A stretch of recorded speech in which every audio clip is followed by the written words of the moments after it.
Oh, good morning, everybody. When with introductions like that, I quite like them to continue, and it would.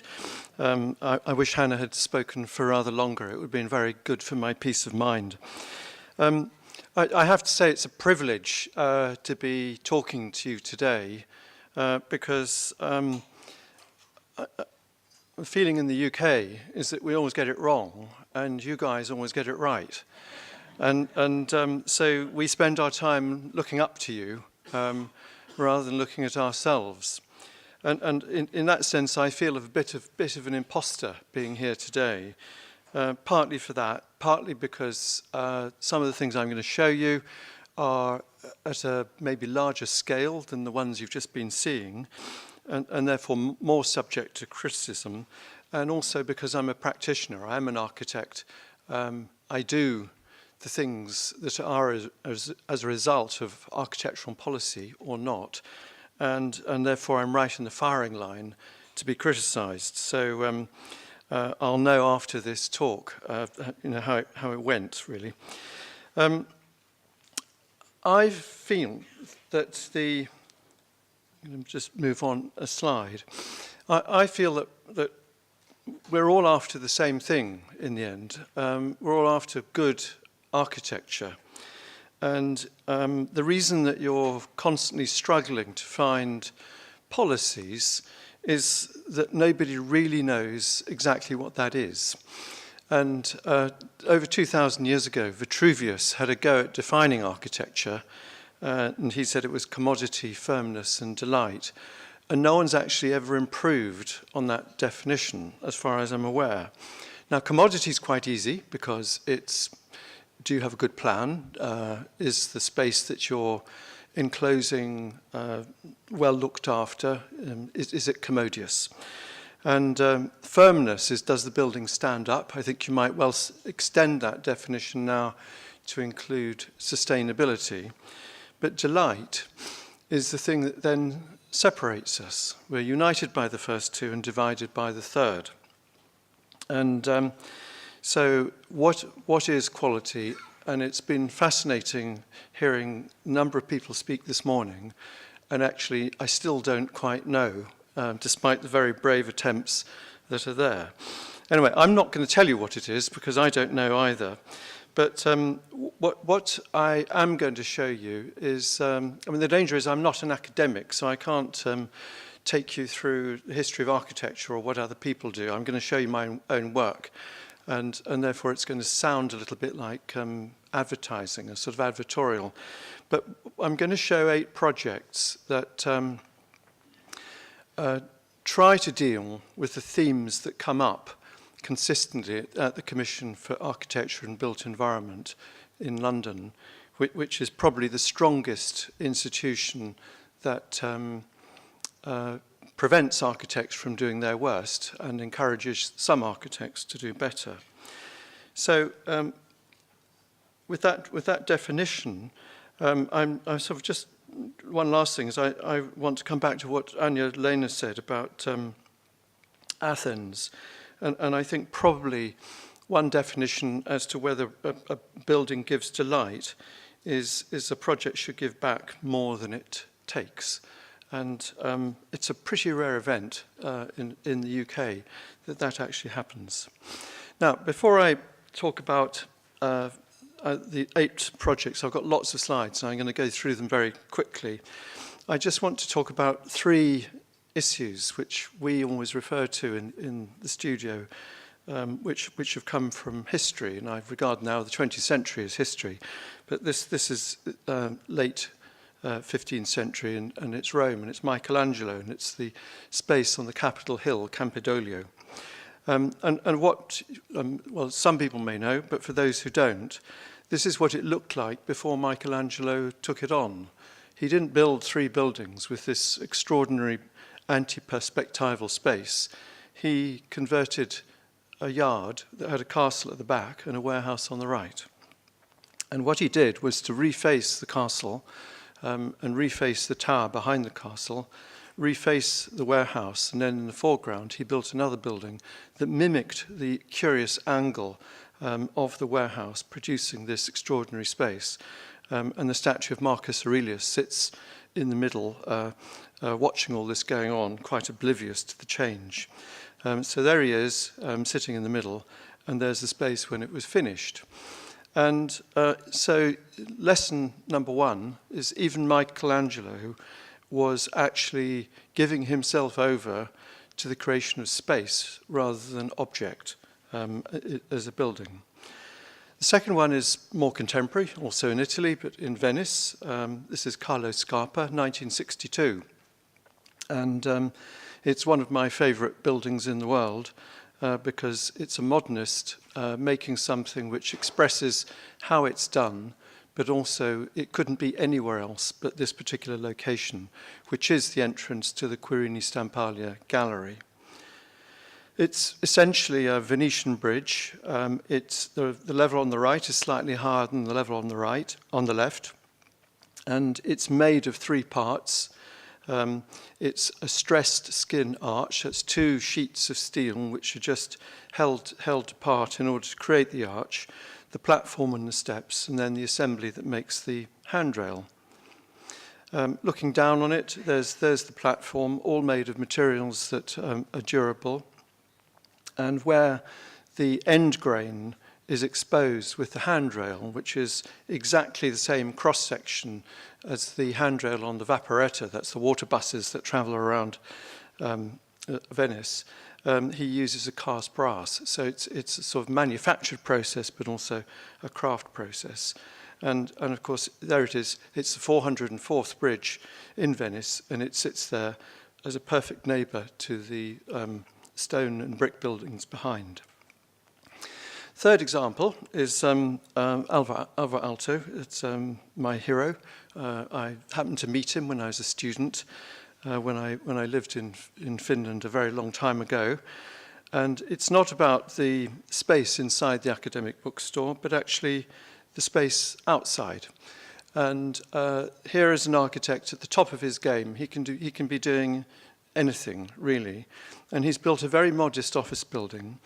And the facade that's facing Keskuskatu is different from Pohjois Esplanadi, because Keskuskatu has a more restrained facade with just the bronze material, but the facade facing the primary street, Esplanade, actually has travertine marble set within it. And it's a way of making an ordinary office building simply acknowledge its place in the world. So three things, therefore. There's forming a space, making an object, and dealing with surface. All things, I think, should be in every single policy document you're making, but how on earth do you write that? So, another one that's difficult to write down is something that's sat with us ever since we were students, is the notion of Japanese calligraphy, where we were told by the architect Kurokawa, who came to lecture to us, that when the calligrapher is placing the black brush stroke on the page, they're thinking not so much about the paint, but the space that's formed. And in a way, that's an object lesson in terms of design. And you could say that the painted area belongs to the developer, the person who's making the building, but the space that's formed belongs to the rest of us, and therefore there is an equal responsibility on every single building that it not only produces commodity and firmness, but for the rest of us produces delight. So, first of 8 projects, and I'm sure if I get this speed I'm going to overrun, so I'll try and speed up. They're not entirely picked at random, but they are picked in order to make a point, because we've been going in practice for 35 years, and you can imagine when you come to give a talk about, and you're illustrating it with your work, it's a bit like picking which children you're going to take when you've got a very large family, and in this case I've picked 8. So this is Beirut, a war-torn area. You can see just beneath our site is the sort of Parisian centre, and there is the site.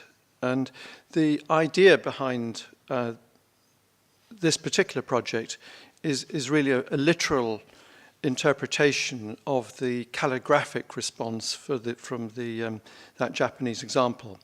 And here we have 22 individual buildings that are all, apart from one, completely rectangular. They all have right angles. There's no strange shapes. So that the buildings are simple, but the spaces are complex. And so the space in between, which is the thing that we looked at with equal attention, is a garden on the left, a square in the middle, and then a series of lanes on the right. And here are 22 buildings placed on the site. They're all slightly informally placed to each other, all at a distance, quite close together, because shade is important in Beirut, more than light that might be, say, here or in London. And then we modelled the space constantly until we felt we had the right relationship between each of the buildings. And there were lots and lots of discarded models, and more than you can see on that table. So when the final assembly was put together with this informal group, the 22 buildings, which I'm almost ashamed to say we've designed every one of them. I know the planners in the room would be saying, well, you must have 6 different architects to do that. I sort of feel sometimes I agree with that. Sometimes, actually, you try telling that to a composer who's making an opera or a symphony, that you should have a number of different composers writing pieces of music because you've got 4 different parts to it. So we've designed all 22 buildings, but they're all slightly different in very many different ways. But each of the buildings come together, and the spaces that we make, and that's the thing I'm focusing on, they're composed of a wall at the back, something in the foreground, and something at the side, in order always to focus on the nature of the space and to try and make it inviting, interesting, and legible. And so here is one ground floor view looking from the square to a series of lanes, and then looking down on the model, that's the garden at the left-hand end I referred to, and that's it as a CGI. It's almost finished. I'm frustrated that I don't have actual pictures because the spaces are just like this. In the middle is a square, very tightly controlled, a CGI of it. And then further to the other side are these series of lanes with a number of lower buildings. And you can see that the variety in the architecture, even though it's coming from one hand, or I hope you can. And then on the very top of the buildings, I mean, I have to admit, this is not social housing. This is housing for rich people, and I certainly couldn't afford to live here. But I'm not making the example as a good example of housing. I'm saying it's about space. And at the top, there are villas, and the very rich people, they then have a bridge onto another building, and that's where their garden and swimming pool is. For an architect, that's an absolute indulgence. In terms of the kind of audience I'm talking to here, I imagine it's a complete social travesty. Anyway, there it is, and we hope that Beirut will be pleased. Staying in the Middle East, the second project is in Doha, where we've done quite a lot of work. And I hasten to say that this is nothing to do with us, this particular picture, because this is where I think the Middle East has gone completely wrong. In the foreground, on one side of the bay, you can see the architecture I've just been talking about, and here it is at the bottom of the slide. But at the top of the slide is the Meshereb district, where we've been involved with a team working on the master plan, which is part of the old town. And this is the world that we're attaching to, which of course is where everybody wants to go and eat out at night, because what they don't want to do is to go to these buildings where you actually have to get into a taxi to go from one building to another. It might even just be 100 meters away because the road system won't allow you to do it. So this is 7.5, I almost get my square feet and square meters wrong, but I think 7.5 million square meters, and it's 31 hectares. It's all relatively low rise, and it's based on a street pattern that makes connections with the existing city, but also introduces a series of new typologies. So that's the model of it. And the point I would like to make with this particular example is, as with the slide of Old Doha, where everyone's eating out, there is great merit in being part of a group where there's a consensus about the quality of materials and the sort of aims that are going on. Because New Doha, which is on the other side of the bay, all of the iconic towers are competing to be individuals rather than part of a place. So working, in this case, with quite a number of architects, everybody's using the same local stones.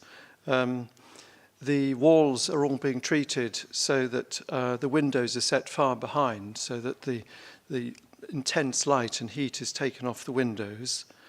Where there are spaces that are open, this is the prayer ground in the Eid, but they're sort of modified by covered streets where the used cooled air is then pumped back into the streets, so the cold air is then falling, and then it's starting to produce a slightly cooler environment inside. And everything is rather calm and we hope timeless. And at the moment, that's the only person that I could take a photograph of because he's working on it, and I hope he'll finish it very soon. The third project is, Hannah mentioned we were working on the London 2012 Olympics, as indeed were probably 10,000 other people. But we were responsible for much of the master plan. And the master plan was one of the Mayor of London's major political acts in regenerating East London. And while London was absolutely delighted to throw the party, I mean, it was a great party, and we were enormously relieved that nothing seemed to go wrong. Actually, quite a lot did go wrong, but you didn't see it. But and that we really enjoyed the fact that this was a very compact Games. It used just over a third of the land area of its predecessor in Beijing.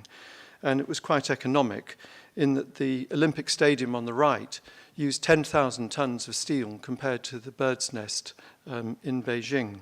So the compactness and economy of it, we thought was more appropriate to the fact that it's basically a circus event that goes on for no more than a month every 4 years. However, the real aim of it for us was not putting on the Games. Of course, that had to work very well. It was that it was going to link the left-hand slide with the right-hand slide across a piece of industrial London where there were a lot of empty and redundant factory buildings, which had a river running through it, the Lee Valley, which had floating sewage. It was completely disgusting, and it was time it changed. And in fact, this was a sort of tear, a kind of rip through the urban fabric of London. And here's one of the riverside sites before the master plan happened. I don't know if you can see what they are. They're all refrigerators. And this was known as Fridge City because people didn't know what to do with fridges. I hope the rather bold person over there doesn't ask me at the end, what did you do with the fridges? Because I don't know what we did with the fridges. I suspect that they've been shipped to somewhere else and the problem's just simply being moved. But the Lee Valley River was replaced with a park. And I mean, very often, I'm pleased to say as an architect that actually if you allow projects to be landscape-led, that they seem to turn out quite well, often more so than when they're architect-led. But the park was the legacy, because that was the thing that was going to replace the industrial units, and it was going to be the thing that joined one part of the city with the other. And we made a series of maquettes, a part of it. You can see the river running through it. All the grey buildings are the sort of industrial buildings that were pretty much left empty, and they were taken away and replaced by the Olympic concourse. And we could have stopped there, but the point about the legacy is that not only was this a very compact Games, but the layout of the of the games that we made in 2012 was done in such a way that it would allow a plan to then come in afterwards for the next 10 to 20 years, so that the games areas would then be replaced by urban development and the new city would start to form around it. So, at the basis of the master plan, where it was some analysis like this, where on the left, the slide here, these are all the roads that are on the left-hand side of the city. These are all the roads that are on the right-hand side of the site. And actually, the connections in the middle are largely railway lines or motorways. There was only one single road that you could cycle down or push a pram down. And so in the middle, it's pretty empty of any infrastructure. And that was replaced during the games with a street pattern, which could then be reoccupied after the games had gone. And so the two slides, it's almost like a biological study. You imagine these are blood capillaries, that the slide on the left suggests it's going to be a happier city than the slide on the right.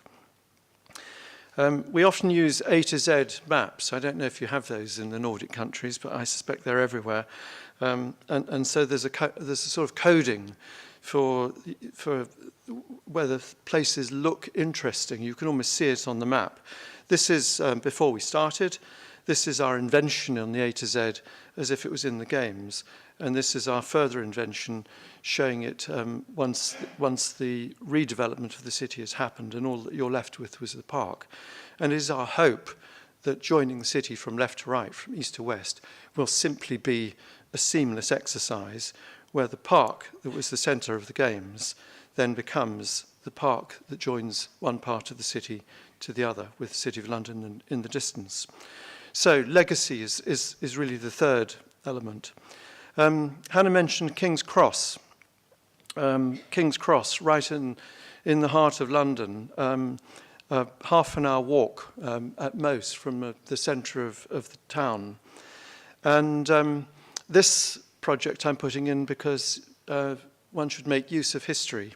And actually, it's fantastic to have history, not because one should respect it. It's just that it's so hard to do placemaking with new buildings.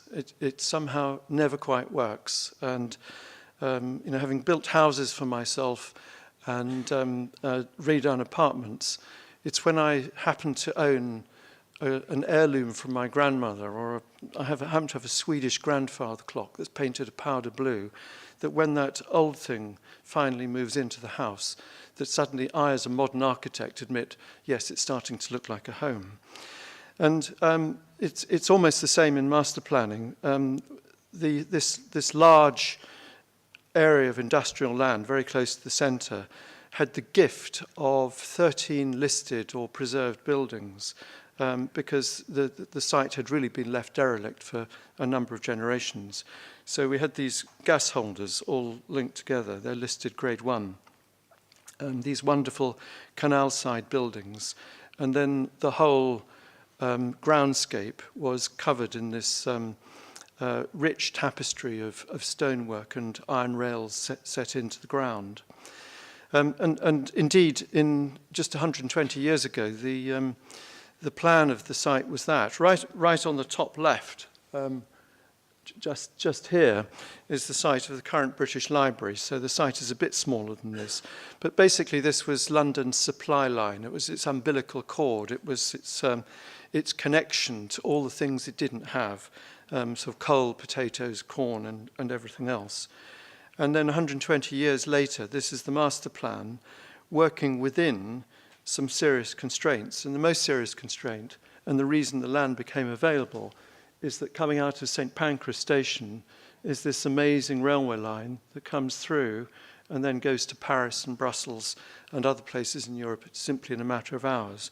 But what it did is just shows if you don't have planners working on infrastructure, it all goes wrong, because that whole embankment only has one way getting through it along the canal. And we said afterwards we should have had lots more connections in order to connect to the city to the west. On the whole, one of my issues about architectural policy is that when you have policies, they are in effect a kind of legislation. They are rule making, and as much as they're written to encourage, in the end they are a weapon. I mean, all the things I saw on the wall, the sort of sheets that you were going to discuss with developers, they were questions, I imagine. I mean, they were in Danish, so I couldn't possibly tell. But I imagine it says, does this project do this? Answer yes or no, or you quantify it 1 to 5. And if it fails on those, then it gets criticised. But it's quite hard to say in an architectural policy how you do something, because that's why you need architects and planners to think it through, to try and come up with the ideas. So I do have issues about rules, because I think it can cloud imagination, though I think rules in civilized society are what make us, what makes us be able to work together and allow us to develop our culture. So there's an interesting debate there. We placed one serious rule on the King's Cross development, and that is that we needed to give the local authority enough confidence that things would go right, but the developer enough freedom to change their mind, because this plan was going to be carried out over a period of about 20 years. And so we could have designed every building, or we could have got lots of architects to do that, but it would have been meaningless, because 10 years on, people would have wanted to change it. And so we produced what we call the blue drawing. This is the blue drawing. And it suggests a way of developing every site, but it places on top of each building a kind of blue glass envelope. And it means that you can build a building up to and out to the boundary of that blue glass envelope, but no more. And if you do it, you have to take the area or the volume off another part of the development. So the total quantity was there, it was all set in the master plan, but we allowed some freedom as to where it could actually go. And so very briefly, this is how it was, and this is the way the master plan would look. And this is how it was, and this is how the master plan will look. It's only 50% built now, and at the heart of it is a public space. And the target was 3 things. One was to provide the quantum of places to work and live. The second was to produce public space. But the third, crucially, was to make as many connections to the rest of the city as possible, because before this had been screened by a single wall. And so this drawing, the site is actually here, and the drawing is all about how we're going to connect and affect to the neighbouring sites around. So at the heart of it is a public space as large as Trafalgar Square, and there it is. People think it's finished because all of the public realm is completely done. And at one end, there's a grove of trees looking across some fountains, and that's looking the other way. And a test which has been very successful is when the children were interviewed as to where they came, because London is, if it's not full of architects, it's full of sociologists with clipboards, and they go around interviewing everybody and asking them questions. And in our modern world, it's the only way you can approach children now, with a clipboard and a question. But they were asked where did they come from, and they were from all the local communities around. And so what had been quite successful about having history at the heart of something was it made it the place that then the local communities came to. Now, also in London, going back to 1951, Festival of Britain, just after the war, a time of enormous optimism. And the building I'm going to focus on is the Royal Festival Hall. Here's the River Thames, next to the Hungerford Bridge, going to Charing Cross Station. And it was an amazing exhibition, right at the heart of a very busy public realm. And here is the building in 1951, a sort of elegant, friendly, dare I say it, slightly Swedish modernism. The architects who did it were very influenced by Sweden and indeed Finland. But within 10 years, by 1964, another group of modernist architects, very fashionable. I'm terrified by the word fashion in architecture. They came along and they changed what was a perfectly nice, civilized, working modern building into something that was much more helpful for the social community, because this was suddenly organic and it would somehow be much more exciting and vibrant than the rather restrained building it was now enclosing. In fact, of course, what it managed to do is to separate pedestrians from cars. Cars were now down on the ground, pedestrians were up above, and hardly anybody used these routes, and it turned it into a rather desolate place. Now, I don't want to be completely mean about these buildings, because although they didn't suit me at the time, I have found that everybody under the age of about 35 in our studio really likes them. And I think there's a lesson in that, is that there are no absolutes in historical taste, and you have to keep your assessment about that going. Our project, we won the project to refurbish the festival hall, and really it was done because the acoustics weren't working. And we fixed the acoustics and restored the hall, and we fixed the foyers. But the thing that was much more interesting was how can you fix the problem that had been given about a building that used to look out but now looked in. And so that was the task, is how could you change it so the foyer is actually connected with the outside. So here it is in 1964 with the busy upper walkways, loads of people up there running around doing all sorts of interesting things on this organic concrete. And this is how we left it a few years ago, where we changed those walkways into public spaces. And there's the walkway from below, and then that's the same view with the London Eye in the background, where we introduced a whole series of cafes and shops, but still had the a glass balustrade now above. That's it in the evening. And that glass balustrade actually allowed you for the first time to be able to see from the building to the river. And so a building that connected to the street and the public realm around it now seriously engages with the river. Staying in London with an eye on the clock, I'm probably going to overrun a little bit. Is that going to be a problem? No. Okay, right. Not much. This photograph is 1951, a year very dear to my heart.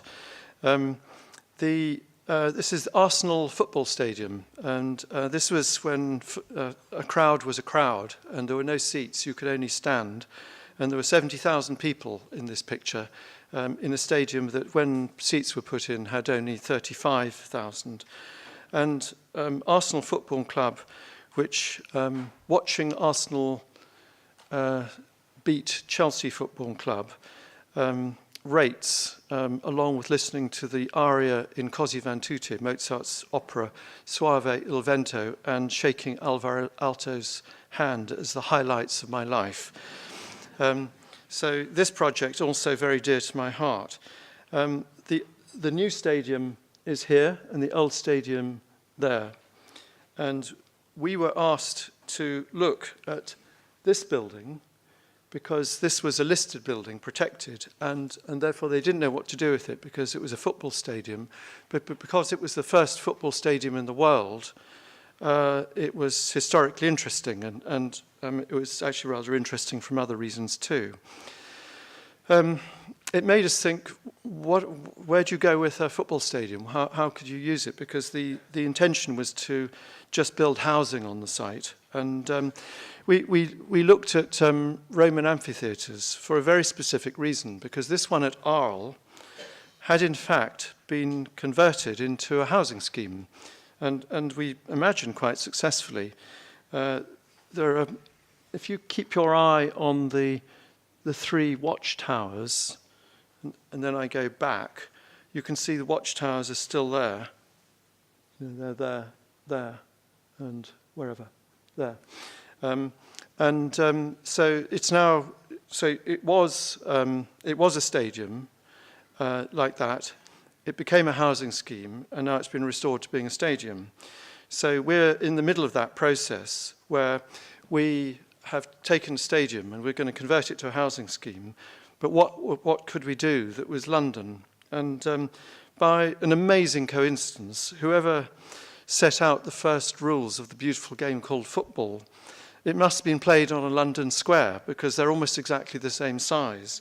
So here is a London square, and there's the model of Arsenal football stadium with 4 buildings mimicking a London square, which of course are indeed the stands.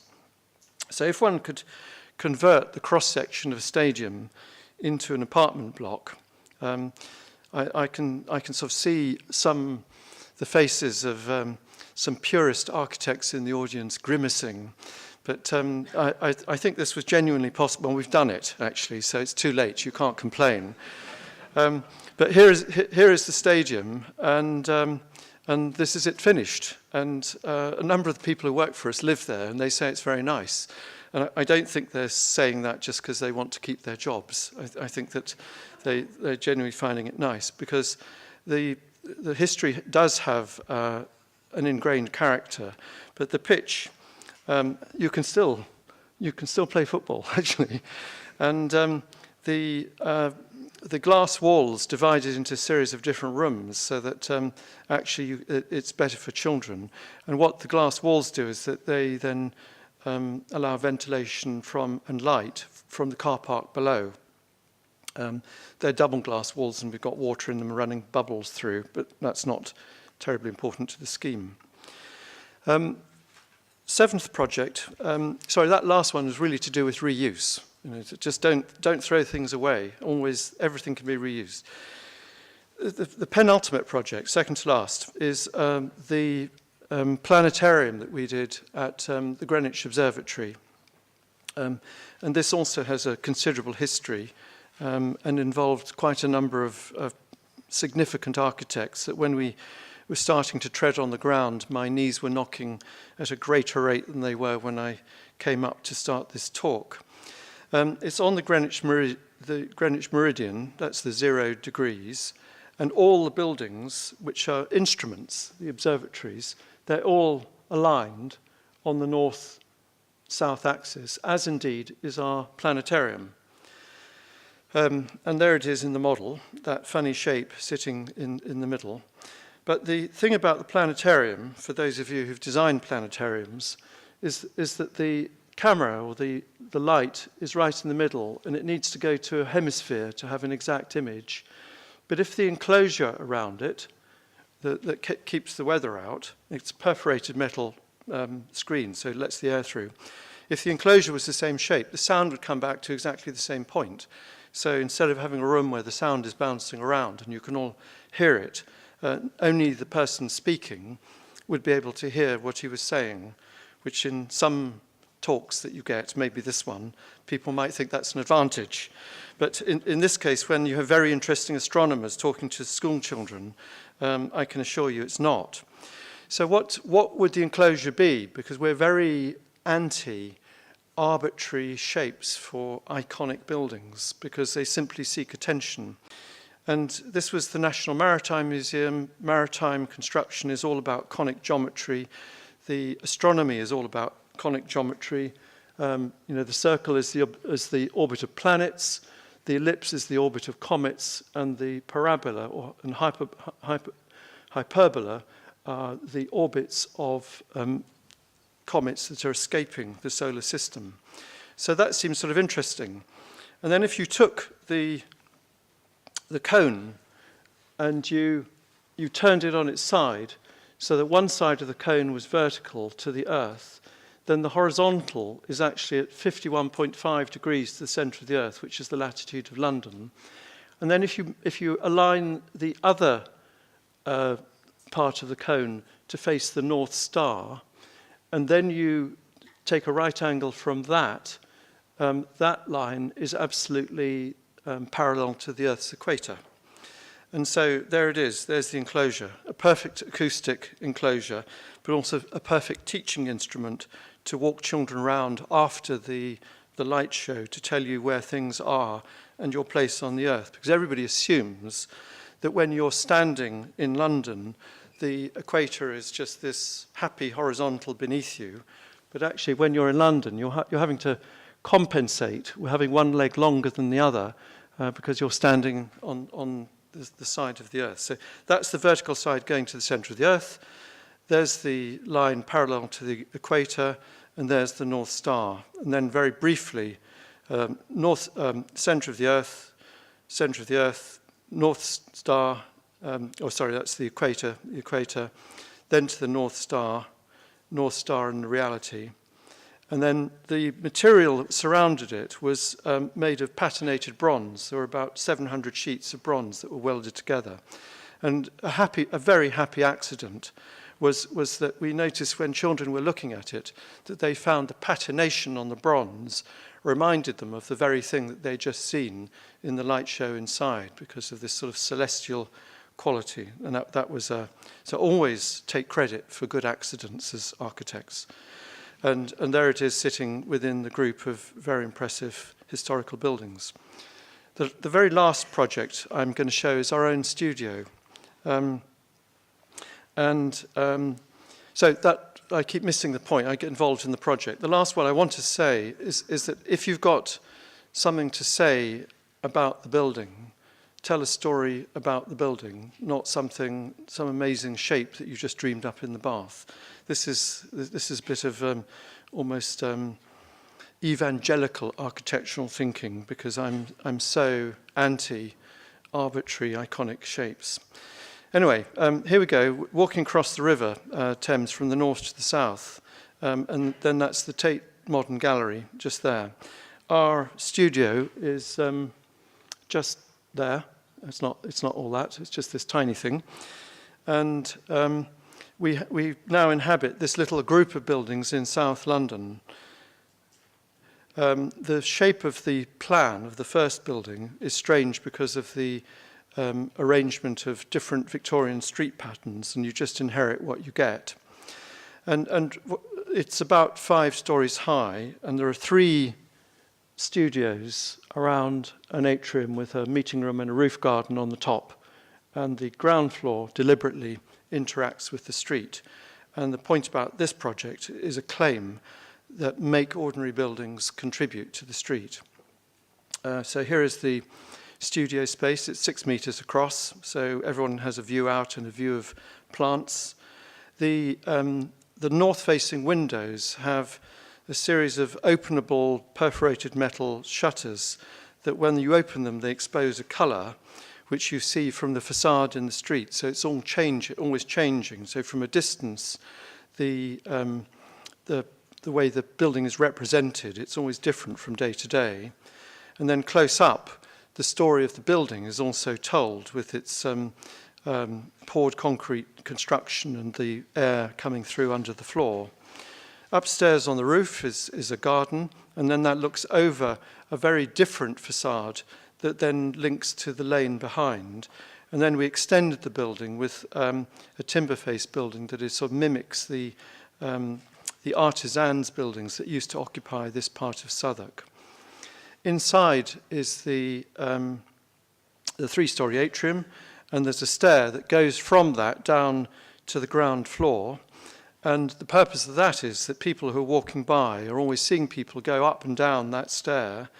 And at the same time, the ground floor is a shop window, so we're showing off our models. So that's the view from the inside looking out.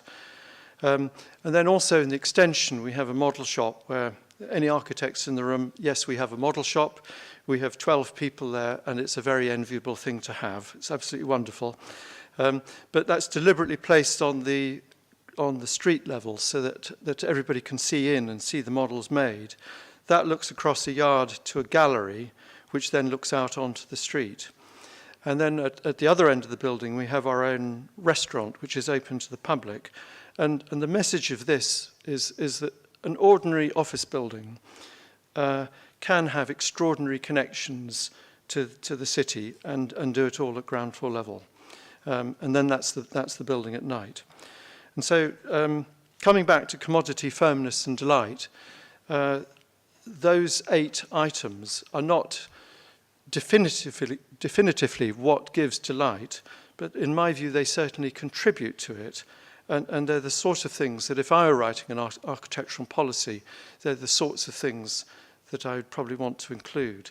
So just to summarize, space between buildings, being part of the group, working with what's already there, making sure that you leave a legacy, and I don't mean forever, it's actually making sure that buildings can do whatever comes next, because no building that's built for a purpose is always like that. This hall might be a swimming pool in 20 years. You simply don't know. Participation, buildings looking out, not looking in. Reusing buildings. Being proud of the ordinary. 95% of all cities are made of ordinary buildings. They don't have to be special. And finally, if you do have to represent something, that you make an expression that's relevant to the context, as the teaching project that we had. Thank you.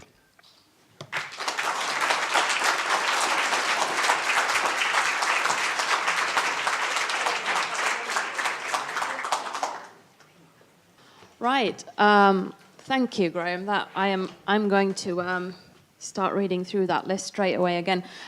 We have time for a few questions. Everybody's probably quite hungry, but before that, would anybody have a question in the audience? They're all very hungry. You are very hungry at this point. I was taken back on a little bit of a nostalgia trip there as well. I have to admit, I lived very close to the Highbury Stadium and had friends who lived in the stadium, and they in the development, and they too were happy with it, and they weren't working for you, so there must be something in there. I must say that we started off with a kind of framework for what quality might be, and although, Graham, you said that you won't be able to answer that too, I'm not so sure of that. I think the examples we have seen have very much brought the ideas that we discussed earlier that came out in both the municipal plans and then in a kind of a more framework type of setup about interconnectedness. That was one word that stuck with me this morning. That had to do with, on a kind of policy level, linking different ideas of what quality might be. And then again, looking at connections between certain policies and strategies put in place for architecture and how that might connect to other things going on, as we heard in the case of Jyväskylä, for instance. And here we came back in a journey, or in Haugesund, actually, what I wanted to say as well in terms of links between the center. I think yesterday when we had a chat with Vinjek, you said that the center is the new loud, that there's something, you showed the sumo wrestler now, but there's something, a weight that carries that link and that connection that will go back out to the industrial areas and beyond. And here we were looking at, all the way zooming from a master plan level to your office, which for me was a very powerful message, actually, this last one, as something that make the ordinary count and demand quality there. And this is kind of a demand that we want to put forward for everybody making architectural policies in the future. In this case, the connection to the street, the connection that a simple office building, any project can make with its surrounding. Yes, that's kind of what I wanted to say about that. Is there somebody with any pressing ideas in mind at this point?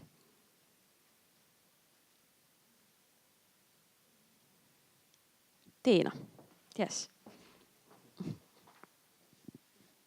I would like to ask, is it difficult to sell your ideas to the commissioners, or do you have only good commissioners?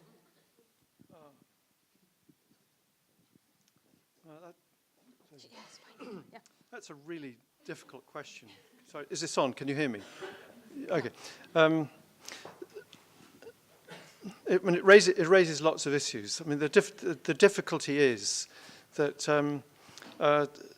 there was an architect who works very closely with Prince Charles, who was a little perturbed that CABE, the Commission for Architecture and Built Environment, was populated by modernists. And I think it was a fair point. You know, why not have a range of architects on it? But it was because it was appointed by a Labour government, a socialist government, and so it was a sort of had a modernist ethos. And but the architect who made the complaint said it was a bit like putting the mafia in charge of the police force. And because, of course, everybody was going to agree with all of their colleagues. And to a certain extent, as long as it's populated by people like me, I'm finding it very, very easy to get my ideas across. But I think that that's actually like presenting to a one-party state. And I think it's very, very good to have different opinions. And because I think that there is a great danger that when the Commission for Architecture and Built Environment swept away its predecessor, which was the Royal Fine Art Commission, which I also sat on, it changed from one thing to another. And I think that these bodies need to consider architecture and planning very, very carefully, and they should be consistent and above politics. So although I find it easy to get, relatively easy to get ideas, to persuade them about the merits of ideas, I actually wish it wasn't as easy, because I think it would be a much, much more effective group if it drew opinion from a much wider range of society. So we must draw opinions from a wide range of society. We had a question up here. Lena. Thank you very much for your presentation. And you had a wonderful list. There were 8 points. Could you put that list again? It's for sale at €100 a sheet.